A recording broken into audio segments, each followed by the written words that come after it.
அரசர் அக்பருக்கும் பீர்பாலுக்கும் ஒரு மனக்கசப்பு ஏற்படுது. இதனால அரசர் சொல்லிட்டாரு, "இனிமே உன்னை நான் பார்க்கவே கூடாது. என் அரண்மனைய விட்டு நீ வெளிய போயிரு. உன் முகத்திலே நான் முழிக்கக்கூடாது."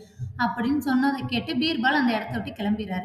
அதுக்கப்புறம் அரண்மனையில நெறைய பிரச்சனைகள்லாம் நடக்குது. இத அரசரால எதையுமே சமாளிக்க முடியல. என்ன செய்றாருன்னா, பீர்பால நம்ம இழந்துட்டோம்னு ரொம்ப வருத்தப்படுறாரு. பீர்பால எப்படியாச்சும் கண்டுபிடிக்கணும்னு எல்லா இடத்துலயும் பீர்பால் எங்கே இருக்கான் தேடணும் தேடணும்னு சொல்லிட்டு எல்லா தேடல்களையும் ஈடுபடுறாரு.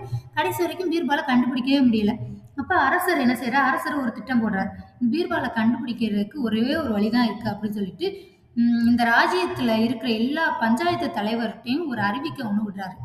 எனக்கு பானை நிறையா ஒரு ஞானம் வேணும் அப்படி சொல்றாரு. அப்படி தர முடியலைன்னா, அந்த பானை நிறைய எனக்கு தங்க பொற்காசு வேணும் அப்படின்னு சொல்றாரு.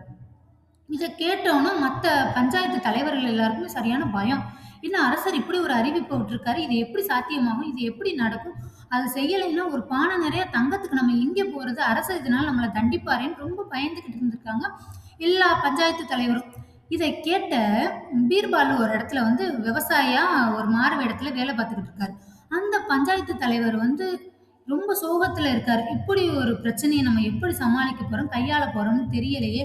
அரசருடைய அறிவிப்பு இதுக்கு பின்னாடி ஏதோ காரணம் இருக்கு. என்னன்னு தெரியலையேன்னு ரொம்ப குழப்பமா இருக்கும்போது பீர்பால் சொல்றாரு, "முதலாளி, இந்த கேள்விக்கு என்கிட்ட பதில் இருக்கு." அப்படின்னு சொல்லிட்டு ஒரு பானை நெறையா என்ன செய்றாருன்னா, பூசணிக்காவுடைய செடிய உள்ள போட்டு வளர்க்குறாரு.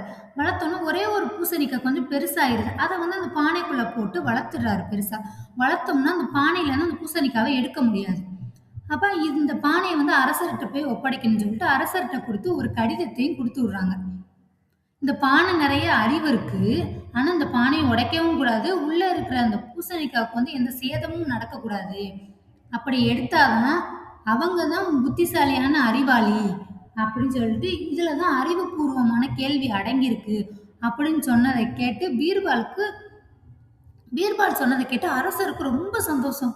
ஆஹா! நம்ம பீர்பால கண்டுபிடிச்சுட்டோம்.